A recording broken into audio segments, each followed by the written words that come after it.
तो दूसरा में तत्व की संख्या है जो 8 वो है और तीसरा में भी 8 वो है, यानी कि दूसरा आवर्त में तत्व की संख्या 8 है और तीसरा में भी 8 वो है, इसलिए इसको लघु आवर्त कहा जाता है। तो दूसरा तीसरा को लघु आवर्त कहा जाता है और दूसरा तीसरा हो गया और उसके बाद दूसरा तीसरा चौथा पांचवा।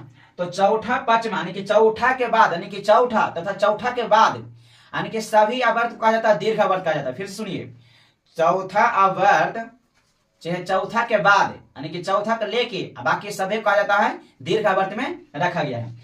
तो उम्मीद करते हैं दोस्तों कि ये वाला समझ में आ गया होगा, यहाँ तक ये वाला क्लियर हो गया टोटल।